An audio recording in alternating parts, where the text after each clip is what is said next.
Ministra da Justiça, Jeanine Leles, autorizou o pedido dos Estados Unidos da América para a extradição de Alex Saab, considerado testa de ferro de Nicolás Maduro. Sobre esta matéria, o que eu tenho a dizer é o seguinte: Cabo Verde tem um dever de cooperar.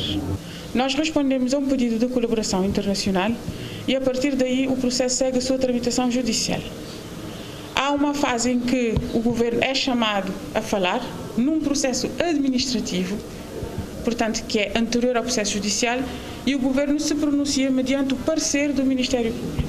Basicamente, o Ministério Público informa ao governo se as condições exigidas pela Constituição, se os requisitos estão a ser observados. E, com base nisso, o governo emite um parecer.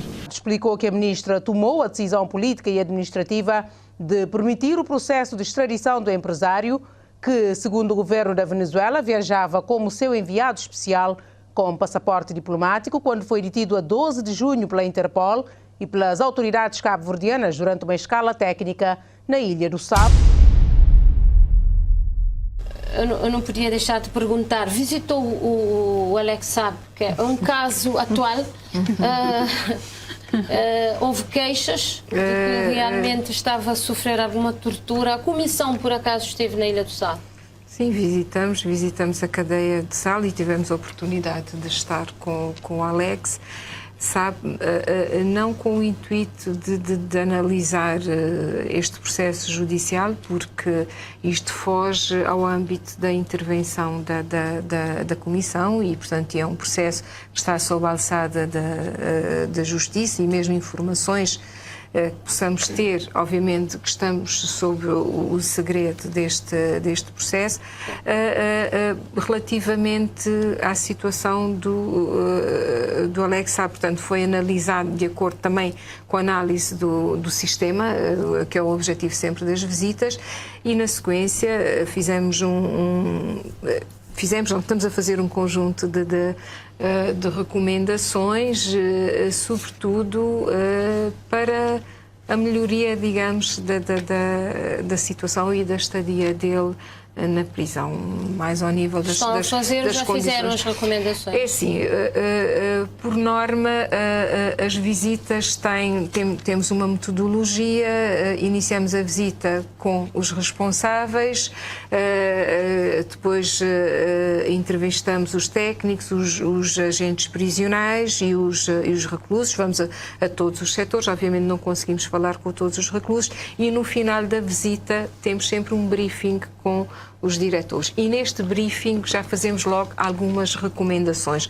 Ou seja, no fundo é aquela componente, digamos, de facilitar, de quando nós fizermos aquela recomendação formal, já trabalhamos com os responsáveis sobre aquilo que deve ser melhorado e, portanto, vamos logo discutindo com eles no sentido de analisar aquilo que pode ou não ser feito. E, portanto, relativamente ao Alex Saab, também isto foi feito, portanto, algumas recomendações foram feitas logo no momento e, portanto, e depois, portanto, vão ser agora... As recomendações são feitas quando há sinais de alguma violação, é isso? Eu não diria sinais de violação, mas de situações, como eu lhe disse inicialmente, o mecanismo tem este caráter preventivo, não é? Por exemplo, há algumas situações que não são analisadas à partida como violação ou como tortura, mas que, continuando, podem culminar neste sentido. Por exemplo, as condições das celas, a iluminação, as condições de higiene, o calor, a quantidade de pessoas. Quando as pessoas analisam logo à partida, podem não pensar numa situação de tortura, mas para o mecanismo, portanto, este conceito de tortura... Portanto, na cadeia está um ser humano para estar com um mínimo de dignidade. Tem que ter dignidade, ou seja, é preciso as pessoas perceberem que por maior e por mais horrível que seja o crime que algum recluso tenha cometido, portanto, a lei é clara neste sentido, não é? Quais são as restrições de direitos que ele tem. O mecanismo de prevenção da tortura, que é um mecanismo relativamente recente, não é? Portanto, a Comissão foi designada como Mecanismo Nacional de Tortura em finais de 2018 e em junho de 2019 os membros tomaram posse. Portanto, é um mecanismo formado por 7 pessoas que têm exatamente este mandato preventivo.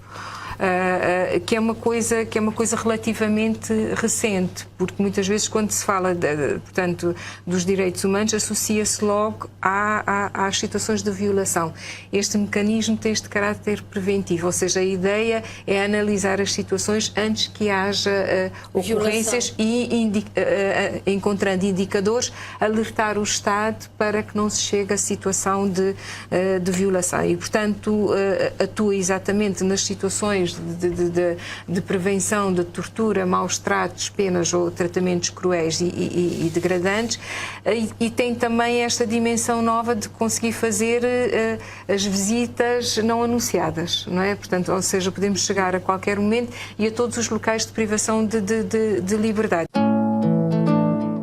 Todo alguém tem direito de ser submetido a tortura ou a castigo cruel. Defende direitos humanos.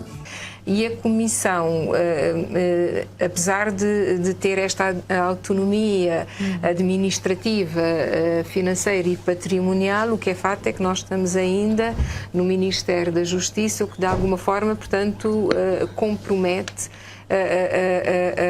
a autonomia e compromete, sobretudo, a autonomia do Mecanismo Nacional de Prevenção da Tortura, não é? Porque é um mecanismo que tem um mandato forte e é um mecanismo que vai analisar exatamente os sistemas.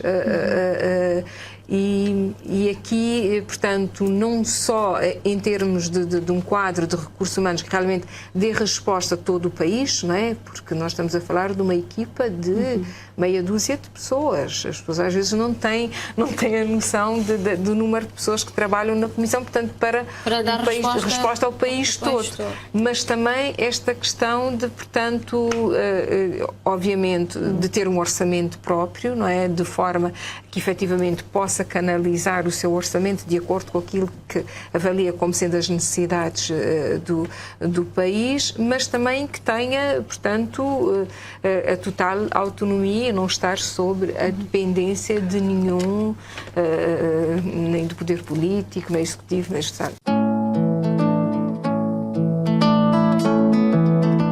Todo ser humano tem direito de ter acesso à justiça, fazer boa parte, defender direitos humanos. O Tribunal de Justiça da CEDEAO ordenou a Cabo Verde que coloque em prisão domiciliar o empresário colombiano Alex Saab, detido a 12 de junho no Sal, a mando da Interpol, que respondeu a um pedido do governo norte-americano. As autoridades americanas acusam Alex Saab de uma série de crimes. Os advogados têm recorrido a várias instâncias. Uma delas foi o Tribunal da CEDEAO, que ordenou a Cabo Verde que aliviasse as medidas contra Alex Saab, considerando que o sistema judicial cabo-verdiano agiu fora da sua jurisdição quando deteve Saab. O Tribunal de Justiça da CEDEAO reconheceu assim que Alex Saab viajava na condição de enviado especial e a falta de competência de Cabo Verde para deter e julgar o colombiano que tem passaporte diplomático venezuelano e que, segundo a defesa, foi detido no Sal quando estava em missão diplomática. A decisão deste órgão judicial comunitário, cujo estatutos Cabo Verde está vinculado, tem efeitos imediatos. A defesa de Saab tinha apresentado a 5 de outubro uma queixa no Tribunal da CEDEAO, considerando que a detenção do seu cliente era ilegal. Os advogados pediram às autoridades de Cabo Verde a detenção de Saab no domicílio, alegando motivos de saúde, apontando que necessita de certos cuidados médicos e a atenção de um médico. Para os advogados de defesa, pesou a questão humanitária e agora a equipa jurídica que apoia Alex Saab vai tentar, junto do Tribunal de Relação do Barlavento, a aplicação desta decisão. À espera de uma outra decisão está um segundo processo introduzido no Tribunal da CEDEAO relativo à libertação do empresário colombiano. O verdito será conhecido em fevereiro. Olhando para a saúde de Alex Saab, qual a informação que tem neste momento? Eu tenho alguma informação sobre isso, mas como sabe, eu estou em São Vicente, o senhor Saab está no Sal. Eu já não o vejo pessoalmente desde que, de uma forma, eu não queria dizer abusiva, mas quase, ele foi levado daqui de São Vicente, às escondidas, para o estabelecimento prisional do Sal, que pouco ou nada tem a ver com esse processo. O Sr. Alex Saab devia estar na prisão de São Vicente. Fez-se isso, levou-se o Sr. Alex Saab sem comunicar às autoridades, e só se comunicou a posteriori, com fundamento em segurança. Portanto, até pode existir essa questão, mas essa não foi a forma mais correta. Ele está lá no SAL neste momento, eu não o vejo, mas eu conheço os problemas de saúde dele, porque existem ainda antes da situação de reclusão dele. Ele tem problemas do foro cardiológico, ele já padeceu de um cancro no estômago, portanto, e como sabe, alguém que já teve problemas de cancro deve sujeitar-se a um controle periódico que ele não tem estado a ter. Eu não me refiro àquele controle normal que se faz numa cadeia, porque isso ele tem. Mas a situação dele exige muito mais do que isso. E agora ele vai poder ter isso. Imaginamos que essa medida vai ser tomada a curto prazo. E depois disso, o que é que espera desse processo todo? Olha, eu espero aquilo que nós sempre esperamos. E temos estado desde a primeira hora a tentar mostrar às autoridades cabo-verdianas competentes que o processo é um processo que não tem sido justo. É um processo notoriamente político. É um processo que existe para servir os interesses de um determinado Estado e que está-se a tentar fazer isso mesmo sacrificando valores fundamentais de um cidadão, nesse caso um cidadão estrangeiro, mas que merece, pensamos, um tratamento diferente, um tratamento mais respeitoso, mais justo, que não tem estado a acontecer, portanto, mas nós continuamos a acreditar nos tribunais cabo-verdianos e o que nós pretendemos é que se chegue no fim com justiça. A justiça para nós aqui seria o regresso do Sr. Alex Saab ao seu país de origem. Estamos quase a expirar o prazo, não é? O último prazo que é da lei, não é? Relativamente a isso, há algo também a dizer? É aquilo que eu já lhe disse. Não é nada de normal dizer-se que o maior problema dos tribunais cabo-verdianos é a questão da morosidade. É verdade que as decisões demoram mais tempo do que se pretende.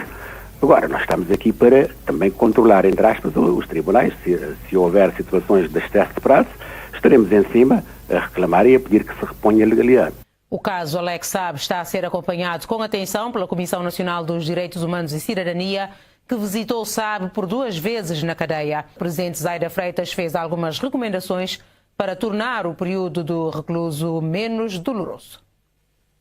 A Comissão o que tem que fazer nesta fase é monitorar e esperar que efetivamente a justiça seja feita e que ela seja célere, não é? Porque uma justiça demorada, ela é em si uma violação dos direitos humanos.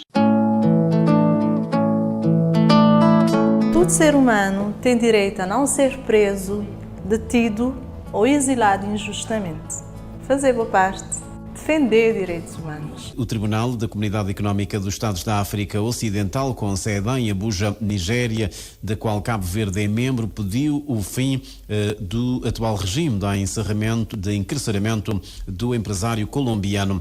Numa audiência realizada na segunda-feira, o Tribunal ordenou a Cabo Verde que aliviasse as medidas contra o alegado teste de ferro de Nicolás Maduro, considerando que o sistema judicial cabo-verdiano agiu fora da sua jurisdição quando o deteve em 12 de junho. O Tribunal da Justiça da CDO reconhece assim a condição do enviado especial de Alex Saab e a falta de competência de Cabo Verde para o deter e julgar. É a primeira vez em quase 20 anos do Tribunal de Justiça da CDO que Cabo Verde é processado por violar os direitos humanos no seu território. O órgão judicial tem competência para resolver conflitos não só entre os Estados, mas também entre cidadãos e Estados, em particular no que diz respeito a violações dos direitos humanos. A defesa de Alex Saab já avançou com o novo recurso para tentar a libertação do empresário, sustentou no recurso anterior que o período máximo de prisão preventiva permitido pela lei cabo-verdiana é de 80 dias e que o empresário está detido há mais de 100 dias, pelo que a sua detenção é ilegal.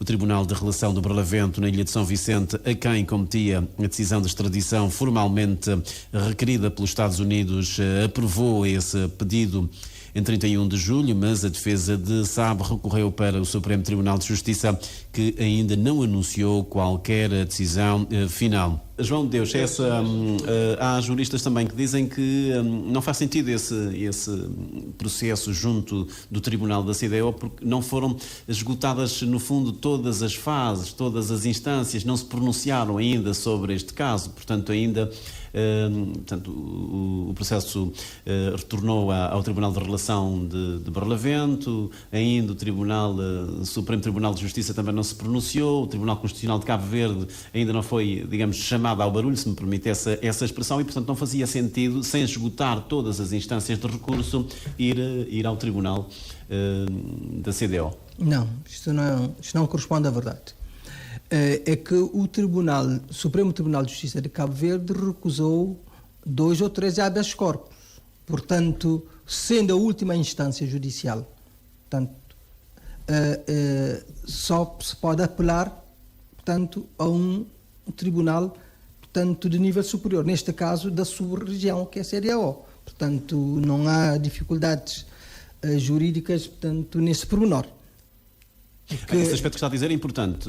Cabo Verde pode recorrer ainda dessa decisão da CDO, do Tribunal da CDO, não? Não há outra instância superior, portanto é. Estou a dizer que os advogados do Alex Saab tinham recorrido ao Supremo Tribunal de Justiça enquanto instância máxima aqui em Cabo Verde e viu, portanto, os pedidos de habeas corpus todos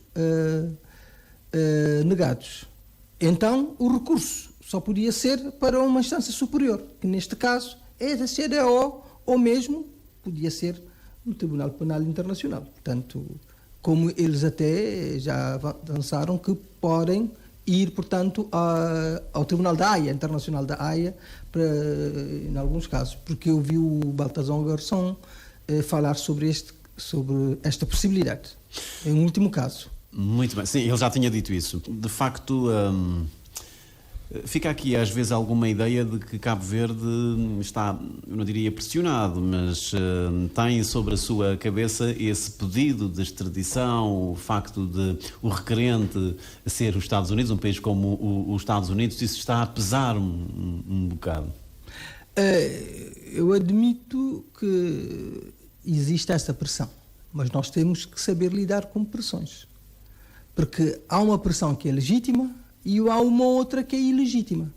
E o Estado de Cabo Verde é, por força do artigo 2º da nossa Constituição, um Estado de direito democrático. Portanto, num Estado de direito democrático, o direito fala mais alto. E então, tudo o que é a Constituição, as leis e os tratados, os acordos e as convenções que Cabo Verde é parte, nós temos que cumprir. Portanto, não há como.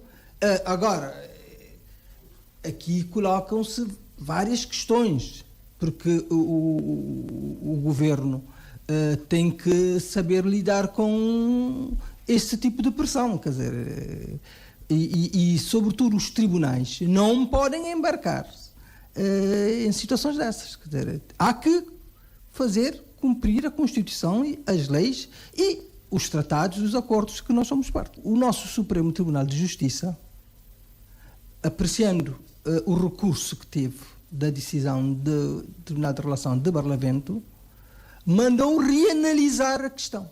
Se manda reanalisar, é porque não concorda com a decisão. Porque há ali coisas que não batem certo. E é por isso que se espera agora uma nova decisão do Tribunal da Relação de Barlavento. Porque eu acho que é ali que está o mal. O Tribunal da Relação de Barlavento não agiu bem neste processo em relação ao Alex Saab. Porque essas coisas, a justiça não se faz... os princípios jurídicos, quando se lida com matérias dessas, tem que ser visto em abstrato, não é em concreto.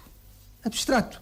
Porque criou-se uma narrativa à volta do Sr. Alex Saab, que é testa de ferro de Nicolás Maduro, etc, etc, e agora não se quer respeitar os direitos dele. Isso não pode ser. Em relação ao prazo de prisão preventiva, que já esgotou, pelo menos de acordo com a defesa... É outra questão. É outra questão, porque em Cabo Verde nós temos um problema grave. Todos cumprem os prazos, menos os tribunais. Isto vem pôr a nu as debilidades, particularmente do nosso Tribunal de Relação de Barlavento neste caso. Porque eu acho que este caso foi muito, muito maltratado pela relação de Barlavento. Isto, eu como jurista, eu acho que o tratamento dado envergonha a justiça cabo-verdiana. Que erros é que consegue encontrar, identificar nessa decisão ou na atuação do Tribunal de Relação de Barlavento? Eu acho que toda a atuação é errada. Toda ela. Porque não se pode julgar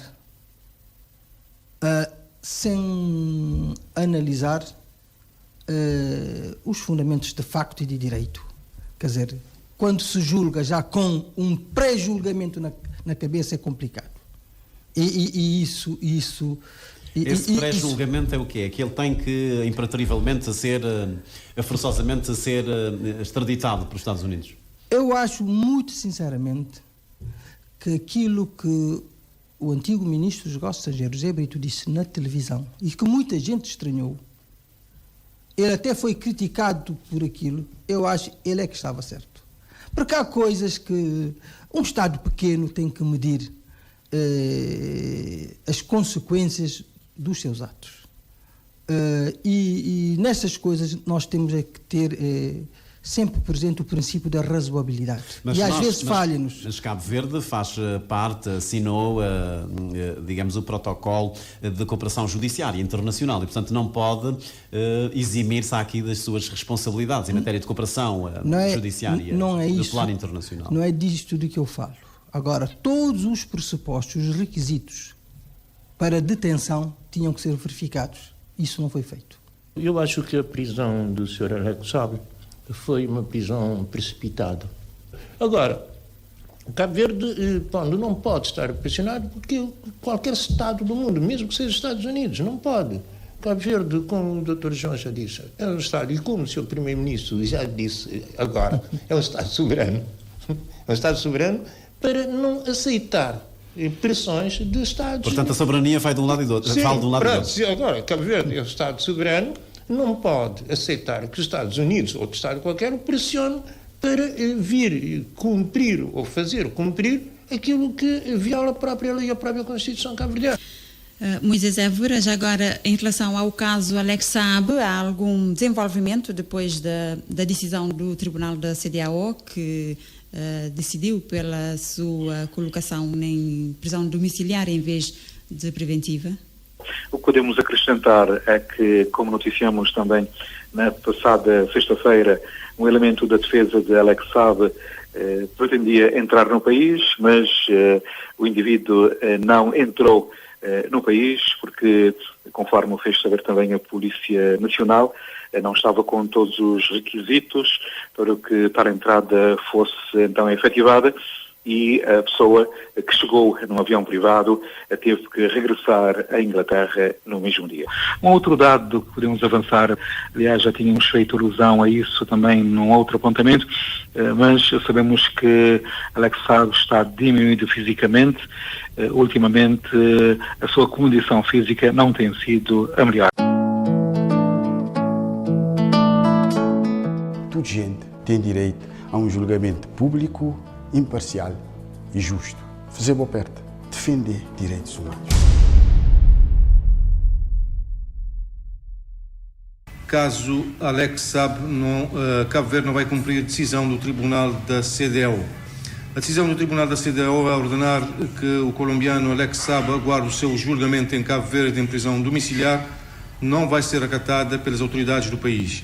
A cidade da Praia não subscreveu e nem ratificou um protocolo de 2005 que retira aos Estados-membros desse tribunal a soberania judicial em determinadas matérias. Com base nisso, o Procurador-Geral da República, José Landinha, alega que a sentença daquela corte é inexequível. A relação de Barlavento rejeita a decisão da CEDEAO. Os 3 pedidos de substituição da medida de coação de Alex Saab para uma prisão domiciliar interpostos pela defesa desse cidadão colombiano ao serviço da Venezuela foram rejeitados pelo Tribunal de Relação de Barlavento. Essa corte não reconheceu o poder do Tribunal da CEDEAO na matéria base dos referidos pedidos. José Landinha explicou aos jornalistas que Cabo Verde não tem obrigação de cumprir a decisão de colocar Saab em prisão domiciliária, como recomendou o Tribunal da CEDEAO. conforme José Landim, que assegura que Cabo Verde não ratificou o protocolo que dá competências ao Tribunal da CEDEAO em matéria de direitos humanos. Isto porque o protocolo, segundo explica, nem sequer foi assinado pelo Primeiro-Ministro, o que significa que o país não pode estar sob jurisdição do Tribunal da CEDEAO. Eu, quando me pronunciei inicialmente sobre isto, disse que tinha algumas dúvidas, mas agora tenho certeza. Cabo Verde não ratificou este protocolo que dá competência ao Tribunal da CEDEAO em matéria de direitos humanos. Nem sequer foi assinado pelo Primeiro-Ministro. Como tal, acrescenta Landim, não há fundamento legal para a execução do acórdão do Tribunal da CEDEAO sobre o empresário colombiano. O Tribunal não tem competência e não pode decidir sobre essa questão. O primeiro e essencial é este. Se não tem competência, não pode decidir. E mesmo que decida, repara, neste processo por termos, portanto, no Tribunal da CEDEAO, não foi o Poder Judicial que interveio como parte, foi o Governo. Agora, sabemos que, tendo em conta o nosso sistema de separação de poderes, nunca o Executivo, ou seja, qualquer outra instituição, pode dar ordens ao Tribunal para alterar a medida de equação ou para aplicar uma outra medida de equação. Questionado se não há contradição em fazer parte de uma comunidade e não ratificar os acordos de um tribunal comum, o Procurador-Geral da República assegura que não, até porque, conforme afirma, para fazer parte do Tribunal da CEDEAO, basta ser membro. Cabo Verde é. Mas para estar sujeito à jurisdição da CEDEAO é necessário que haja assinatura desse protocolo, que nunca foi. São coisas totalmente distintas. Estou a dizer, Cabo Verde tem um juiz que compõe o Tribunal da CEDEAO, por isso não faz sentido. Não é. Para ser juiz no Tribunal da CEDEAO, vai ser parte da CEDEAO e Cabo Verde tem todo o direito de lá estar. E é o segundo juiz que temos nesse tribunal. Landim indicou que o caso Alex Saab vai seguir os trâmites legais, estando o Ministério Público à espera da decisão do Tribunal da Relação de Barlavento sobre o consenso ou não de extradição. Toda gente tem direito a ser considerado inocente até que provar-se a culpa. Fazer boa parte, defender direitos humanos.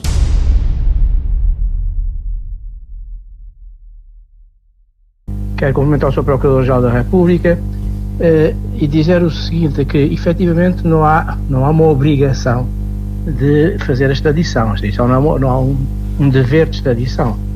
A extradição é um processo jurídico que tem uma dimensão política, ou administrativa, como se costuma dizer. Aliás, a lei inicialmente a lei portuguesa falava, por exemplo, por razões de conveniência ou de oportunidade, por razões políticas de conveniência ou de oportunidade, o que significava que essa fase era uma fase política, e depois há uma fase jurisdicional. Ora, nem o Ministro da Justiça é obrigado a aceitar o pedido de extradição, nem é obrigado a rejeitá-lo. Ele tem de analisar o processo e dizer se aceita ou se não aceita. É claro que a extradição implica quase que necessariamente um acordo de extradição. Porque eu não percebo como é que se pode extraditar quem quer que seja sem que haja um acordo de extradição.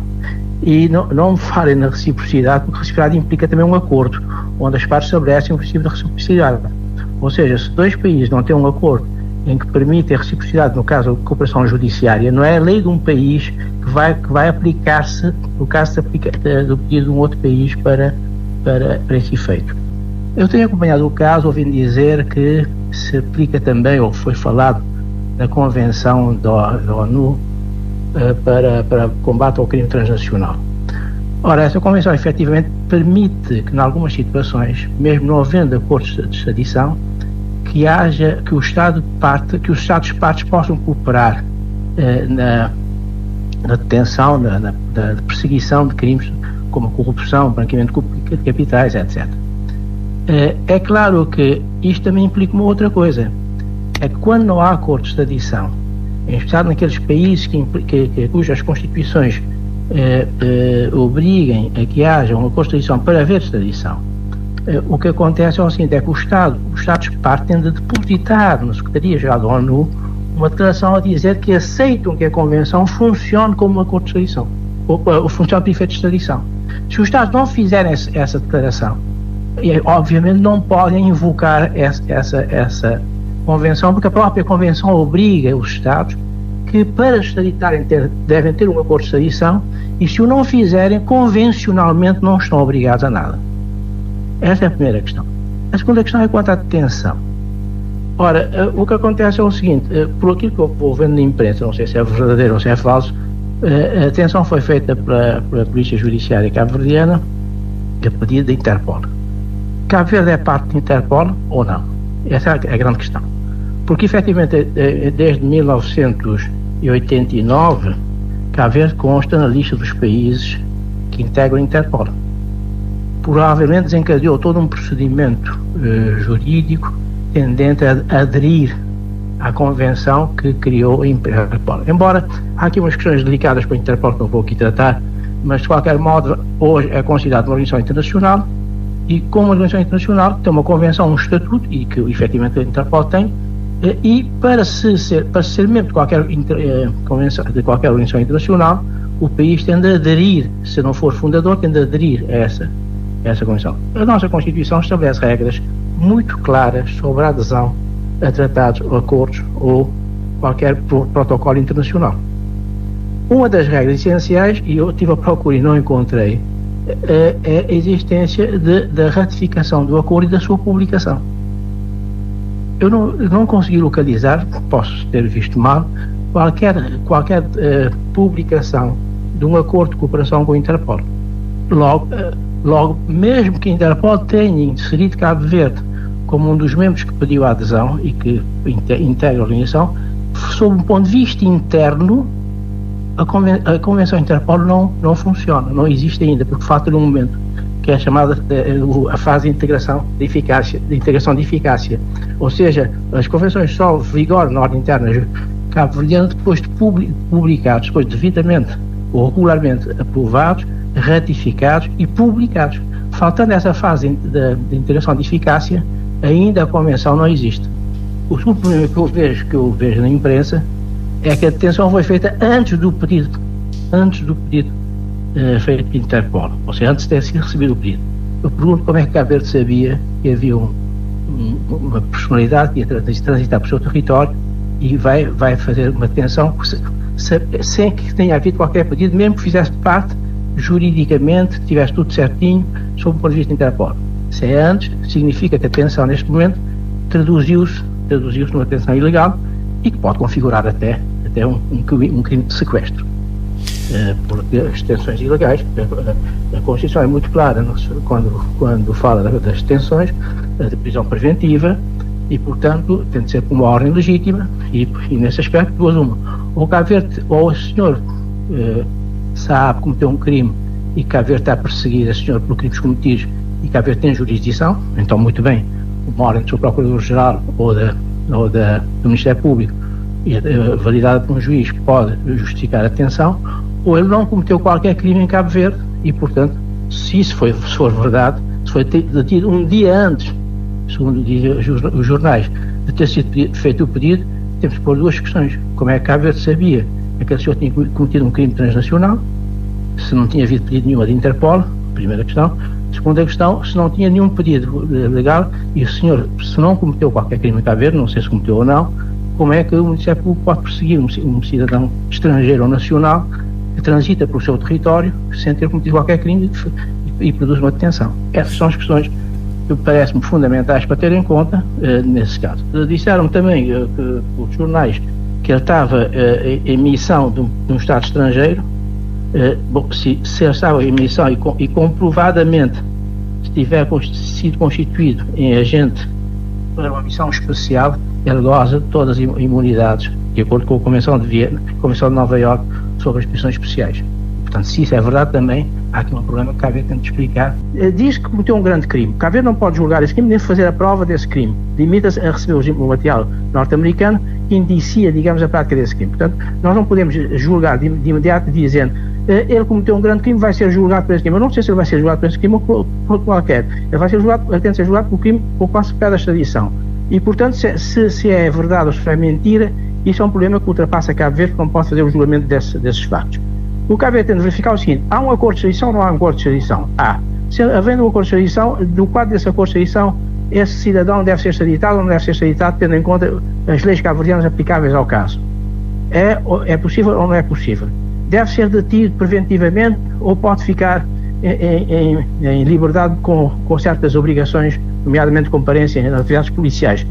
Porque a própria lei, de recuperação judiciária estabelece essa regra. Não sei se me está a ouvir, mas é de conhecimento que não existe neste momento um acordo de extradição entre Cabo Verde e Estados Unidos. Então, a pergunta que se faz é com que fundamento legal estão a proceder ao processo de extradição? Com base na reciprocidade, dir-me-ão. Mas reciprocidade como? A lei cabo-verdiana estabelece que Cabo Verde pode estabelecer a reciprocidade, mas a reciprocidade implica uma outra parte.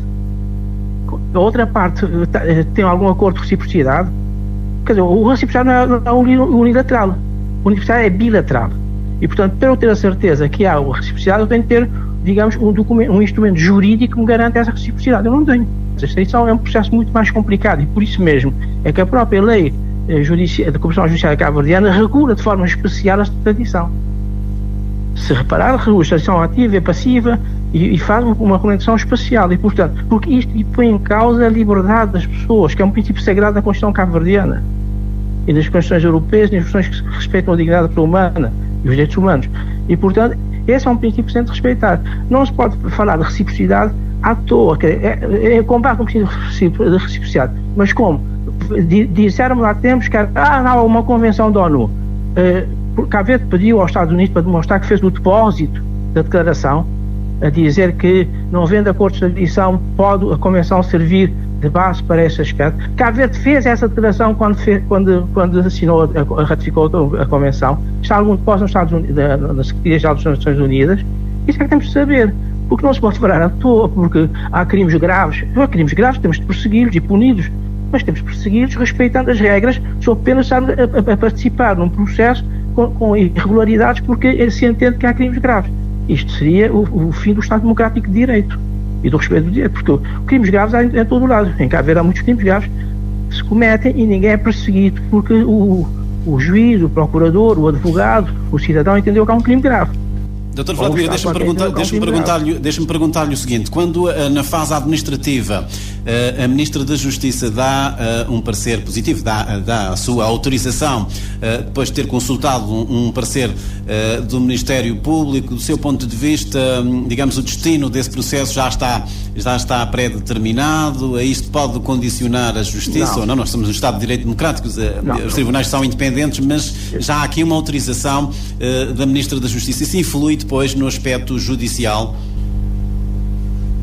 Não, só se os juízes fossem completamente julgados por poder político, quer dizer, o que eu não acredito. Eu espero que os juízes do meu país sejam juízes, e sei que são os juízes, com a dignidade necessária e com a independência necessária, porque se fosse num país onde o Estado de Direito não existisse, muito bem, o Ministro da Justiça ou o Presidente do Conselho de Ministros dizia é assim e era assim.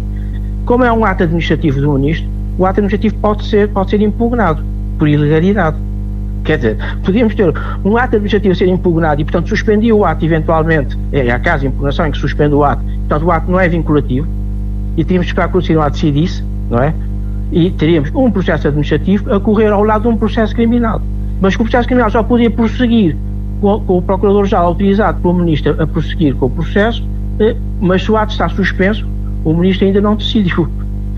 Como vê, há aqui essa norma. Se eu fosse advogado de uma pessoa dessas, impugnaria administrativamente e pedia a suspensão do ato. Quer dizer, todo o processo de extradição ficaria quase que suspenso. Ora, sendo a extradição um processo urgente, que está na própria lei, teremos aqui um problema complicado para resolver.